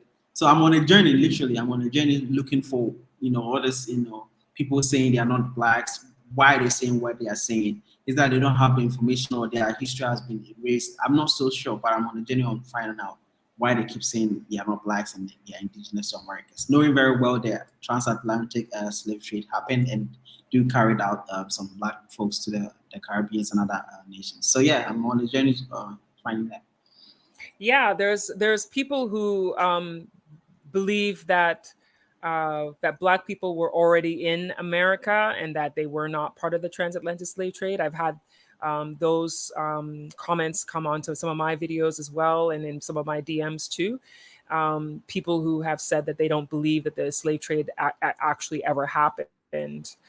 I've heard people say that. Now, Yeah. one thing the evidence is there that the slave trade happened. So I don't know why people would deny that it happened. I think it's an unfortunate reality that there's people who think people already being in North America. I have read some things that talk about some of the wealthy Africans who had predated the transatlantic slave trade, who had gone on journeys. And so I don't doubt the possibility of some Black people having traveled abroad. But I don't deny anybody who denies it. I don't understand. Yeah, I honestly believe that, listen, if it's true that we were in the Americas before, you know, anyone else, sure. But this is the thing happening right now. We are the minority in most of this European country, Americas. We don't have the power, we don't have the right. Now, the strategy that we can just do to be able to gain that power is to be able to unite. The more you separate yourself from us saying you were there, it's almost as a disadvantage to you yourself, who believe that. Join your powers, right? You can always be from that land. You don't have to disown the fact that you are a Brazilian. You can always be there. But then spend your money at the right place, spend your money with the people who look like you, enrich your people, you enrich yourself. Therefore, you'll be respected everywhere. Going through this police brutality will never happen because you will have economic freedom. You have to almost forge a relationship with the continent, even though you've lost your history and everything. You have to for your own survival as a black person. Most people don't get this fact, and that's why we have this conversation about I'm not African, I'm African, all those things. But it's not going to help any of us. That's my personal opinion. I might be totally wrong. I'm still on a journey of learning about our heritage as black people and where we came from. So I might be wrong, but I think we have to unite, regardless of what history. We have to unite as people. That's how we come from.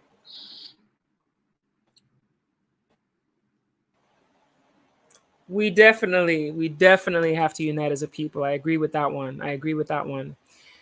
We've got lots of comments today. I'm like, wow, everybody's just up and it's great. Noel says, what I love about Ghana is, as a Barbadian, we have lots of Ghana nurses working about a lot of Ghanaian nurses going there to Barbados. And yeah, there's a connection between Ghana and Barbados. I think that they were working on visa free between the two countries, but I'm not sure if it was finalized. The Prime Minister of Barbados, Mia Motley, came to Ghana. She's come to Ghana. I was so busy being the person behind the camera, taking videos, taking pictures when I was working, that I just realized that I never took a picture of her after she was gone. And but she was an amazing person. We had great conversation. She's a force. Like, I love Mia Motley. Like, Mia Motley, that woman is like, she's the kind of leadership that we all need when it comes to being for your people. So yeah, that's great. Okay, back to the comments. We have a comment here from Kwesi. VP Harris Haler. Woo. Woo. Talk about cutting. Woo. Um, but I mean, I've heard these sentiments. So it's not new. I've heard this before. I have so many comments coming through that I'm missing some of. Ivy, I'm waiting for my answer. Wait, answer to what? I don't know what the question is. I must have missed it. There's so many comments coming through today, and they're coming quickly while we're having our conversations. Big up Wodemaya, of course, Wodemaya. And let's go to the next comment. We have this delay that's been happening. All the Malcolm X met African leaders in 1969 4. I think it's supposed to be 1964. And they started the Organization of African Unity, which transitioned into the African Union later. Yes, I knew that. And he came to Ghana.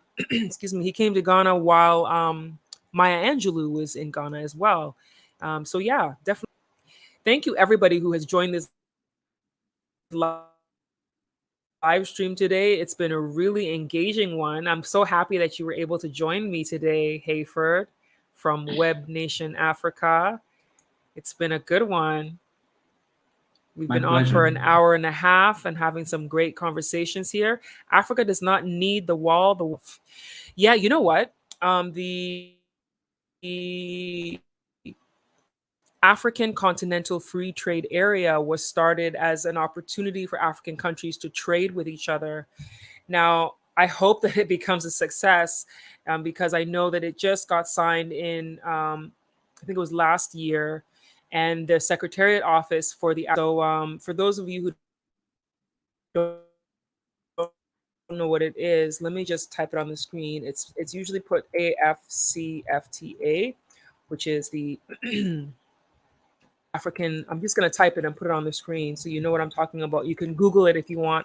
African Continental Free. State out the benefits that comes with it. If you don't, I'm trying to get this on the screen. There we go. The African Continental Free Trade Area. So basically, the goal is to get African countries trading with each other, because Europe or America, Asia. And so the goal is to try to get African countries to trade with each other because we can trade our resources with each other. Why would you go to Europe to go and get rice if you can get rice from the other West African country? Why are you going to go try to get African countries to start trading with each other more? And I know that they're working on policies to try to make it easier for the trade to happen and to not have so much duties and costs and everything that gets added on when they're trying to ship between the countries. So these are things, if this is something that ends up, working for all countries on the continent to be able to trade freely with each other without worrying about the added costs involved, because even flying between African countries is expensive.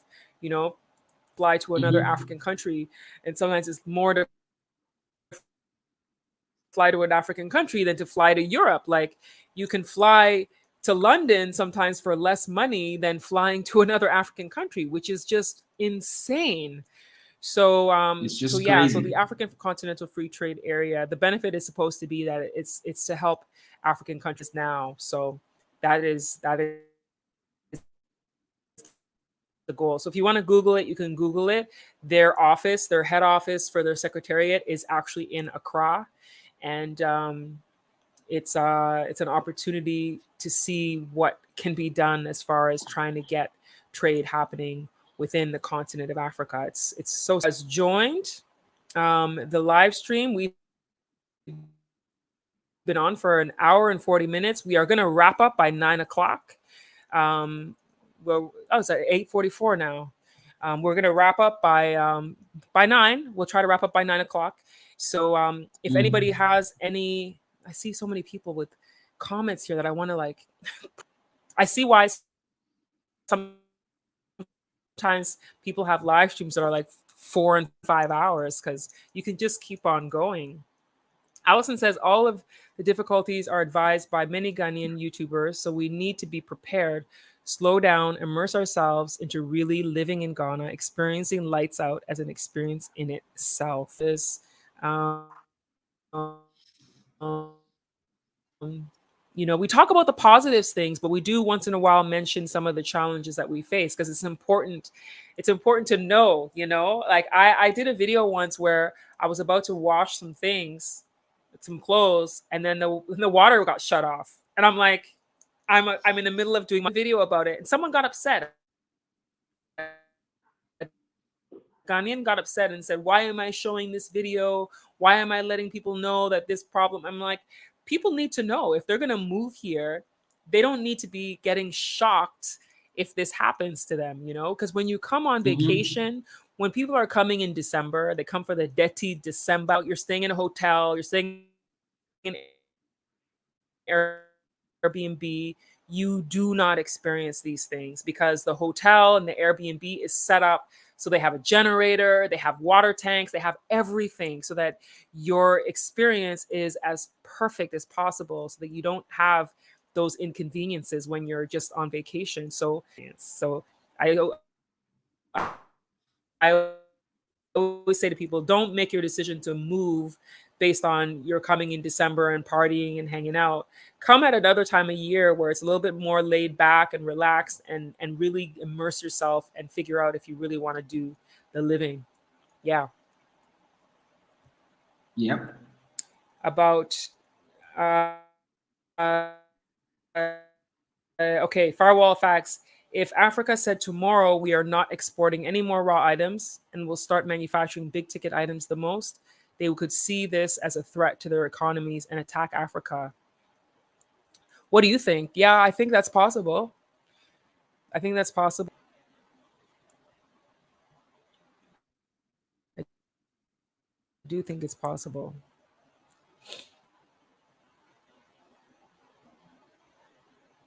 Let's see. Patricia says, if the diasporans and those on the continent come together, we can be a giant force. Even in the military defense, Africa is a waking giant.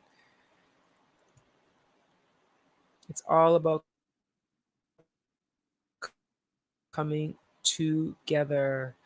Twana case. No, not I said case. I think it's Cisse. Says, Ivy Prosper, thank God you're able to get help in Canada with health issues. Welcome back. Thank you. I've been back for a while. Back in Ghana since November. And it's great. It's great to be here. It's great. People kept saying, why don't you stay? Why don't you stay? I'm like, yeah, I wanted to come back to Ghana. You know, Ghana has a bit of my heart, you know?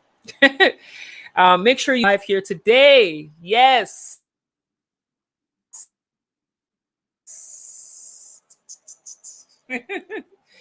Thank you. Thank you. Thank you. Kofi has been very supportive.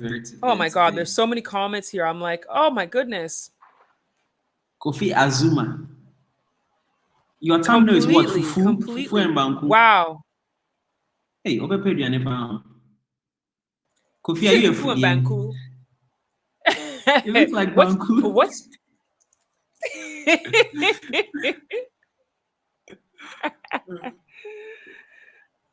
Oh my goodness. Oh my goodness. Well, so you brought food. You brought food. What's your favorite food? Mine? What's your favorite food? Now I do have. Yes. I like fufu light soup with goat's meat. It's A, top A per favorite. B is banku and oko with goat meat.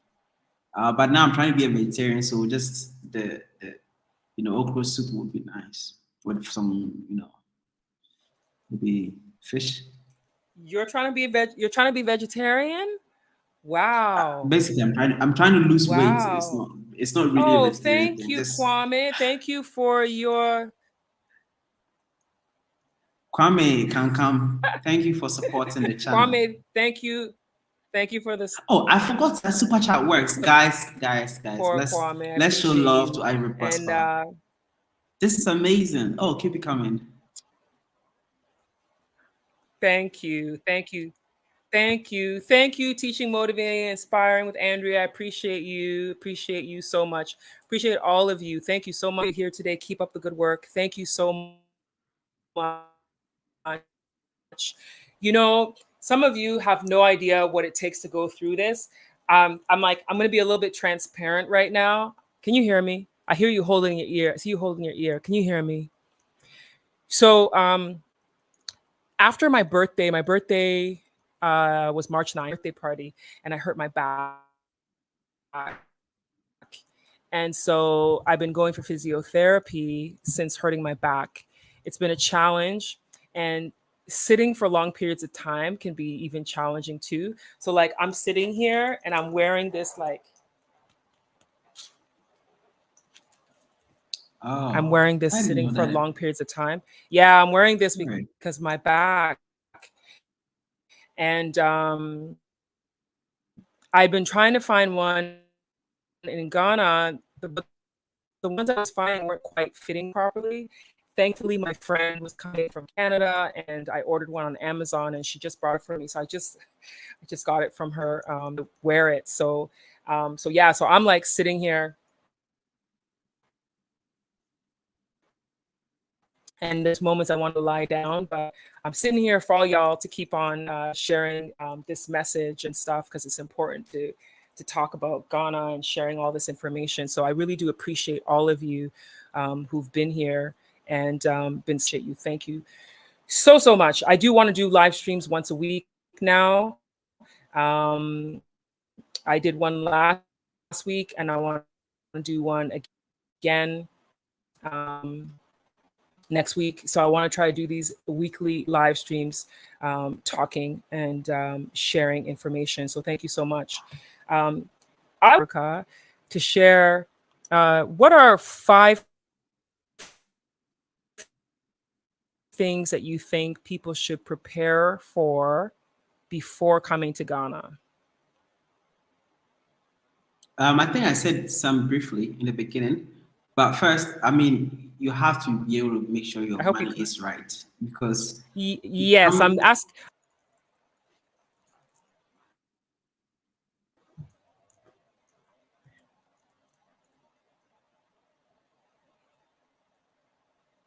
Hello, should I go ahead?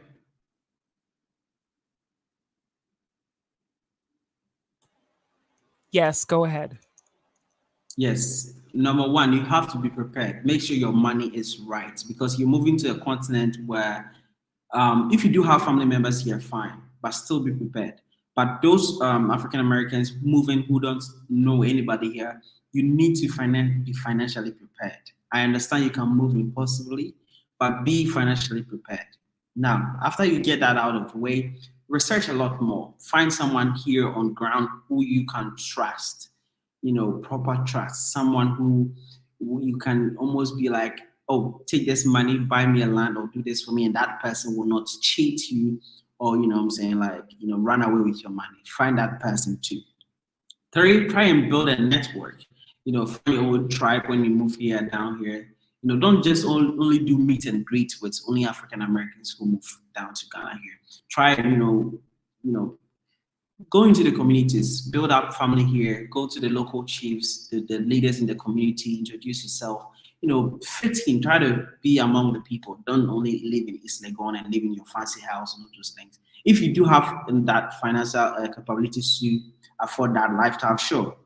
But if you want to, come into the community, go into the local community, see, everybody, just, attach yourself to them. And fourth, be very careful when you hear good news about, oh, I'm going to give you free land and all those things. There are people who are looking out to dupe you, and you have to be very careful. And the last that I would say is, contact me when you do come to Ghana. Send me an email, and I can get you on my channel to talk about how your journey was and how you're living here on the continent. So,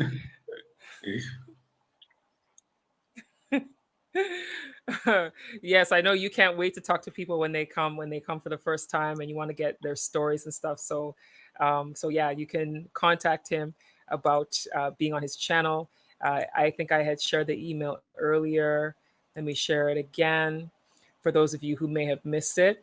Webnationafrica@gmail.com. You can email him. You can follow his YouTube channel or Instagram, Webnation Africa, or on Twitter, and get all the information from him, all the things that he's doing.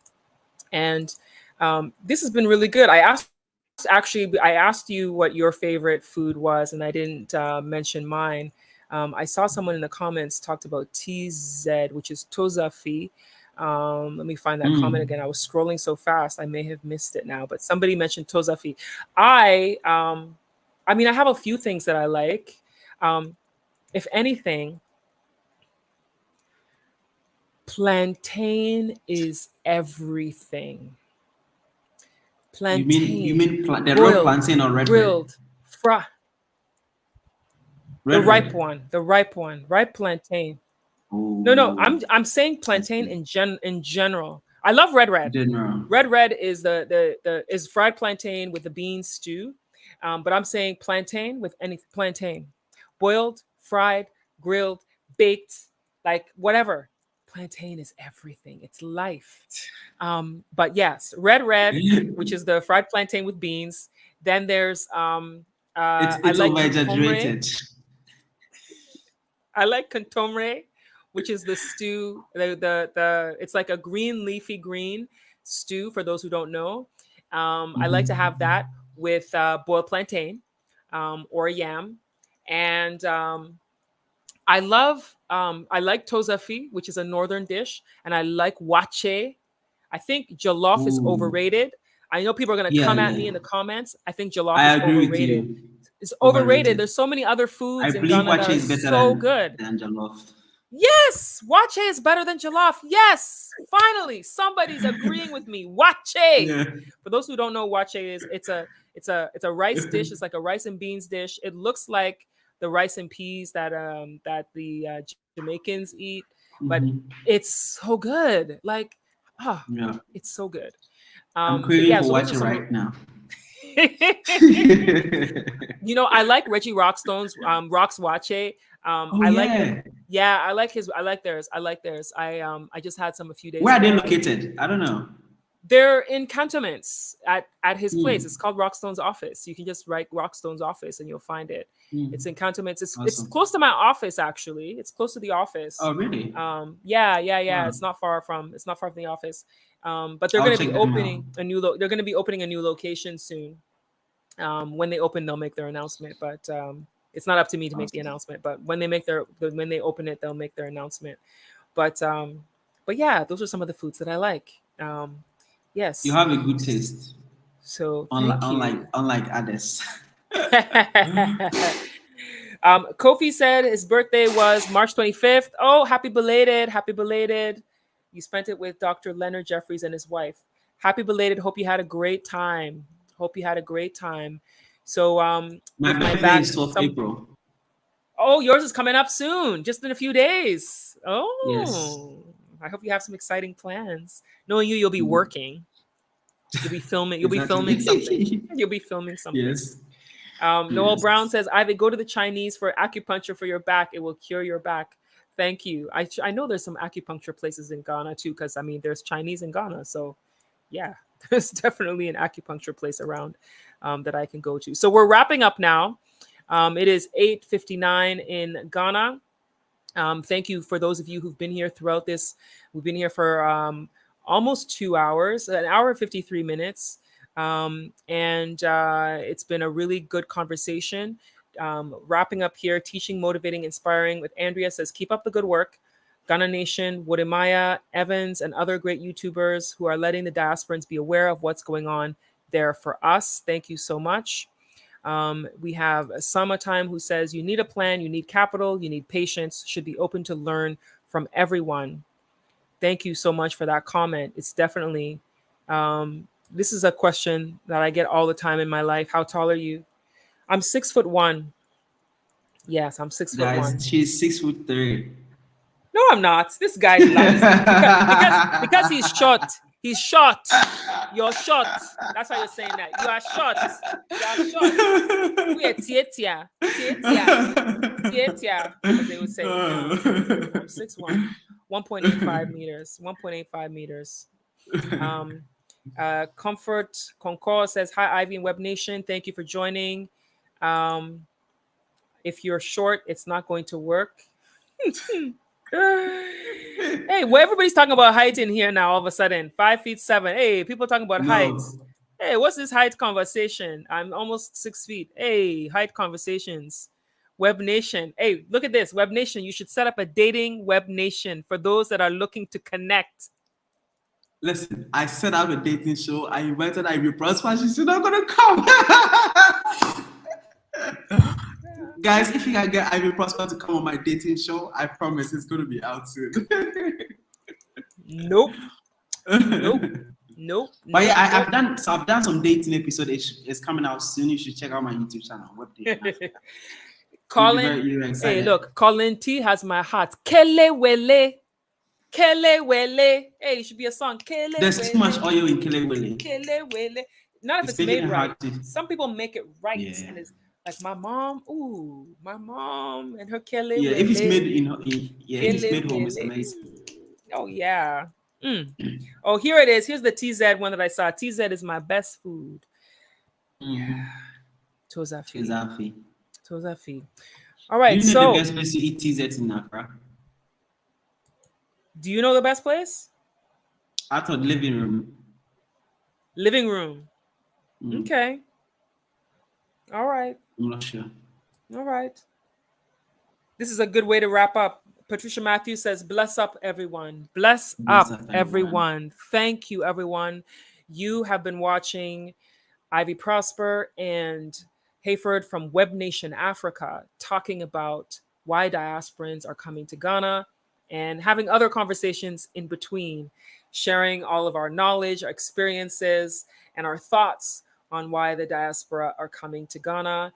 You know, in a nutshell, the diaspora are coming to Ghana because they see an opportunity, whether it's an opportunity for change, an opportunity to connect with the history, connect with spirit, mind, body, soul, whether it's business opportunities, or it's simply a change of environment, or it is to connect with the ancestors, or it could be they want to find themselves spiritually, or it could be to escape systematic racism that's happening where they're coming from. There are so many different reasons why people from the diaspora community come to Ghana, or it's for love, as he pointed out once too in the conversation.